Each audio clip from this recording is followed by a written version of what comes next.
Hey guys, this is day 9 of learning calisthenics. காலையிலே அவசர சுமையேந்து bus பிடிச்சி ஃபுட்பால் ஆட கிளம்பிட்டேன். நேற்று போலவே இன்றைக்கும் சன்ரைஸ் பார்க்க நல்லா இருந்துச்சு. அப்புறம் காலேஜ் ரீச் ஆகிட்டு ஃபுட்பால் ஆடி முடிச்சுட்டு கிளாஸுக்கு கிளம்பிட்டேன். ட்ரைனிங் பண்ணதை வீடியோ எடுக்க மறந்துட்டேன். டெய்லி ஏதாவது ஒரு பிரச்சனை நடக்கும்ல, அந்த மாதிரி இன்றைக்கி ஒரு பிரச்சனை. பசங்க பேசினாங்க, பக்கத்தில் உட்காந்து நான் மாட்டிக்கினேன். இதில் எக்ஸ்பீரியன்ஸ் இருக்கிறதுனால எனக்கு ஒரு பிரச்சனையும் இல்லை. காலைல சாப்பிடாதனால கேன்டீனில் ஒரு டீ. பிரேக் முடிஞ்சதும் திரும்பவும் கிளாஸ் பீரியடில் மாட்டிக்கினேன். அப்புறம் காலேஜ் முடிஞ்சு வீட்டுக்கு போகிற வழியில் வெயில் தாங்க முடியவில்லை.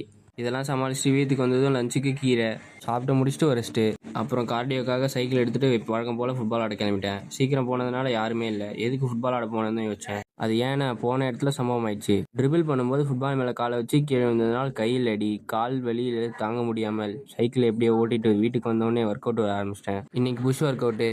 வழக்கம் போல் நார்மல் புஷ்அப்லேருந்து ஆரம்பித்தேன். எல்லாத்துலேயும் 2 செட்டு தான் போச்சு. ஒர்க் அவுட் பண்ண சாட்டிஸ்ஃபேக்ஷனே இல்லை. டிக்ளைன் புஷ்அப்ஸும் 2 செட்டு தான்.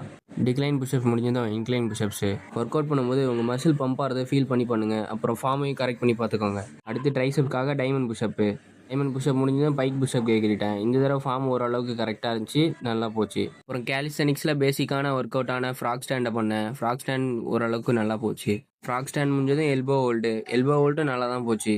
என்ன தான் இதெல்லாம் பண்ணாலும் ஒர்க் அவுட் பண்ண சாட்டிஸ்ஃபேக்ஷன் இல்லை. அப்புறம் நைட்டு டின்னரை முடிச்சுட்டு இன்றைக்கி நாளை முடிச்சுக்கிட்டேன். பாய்.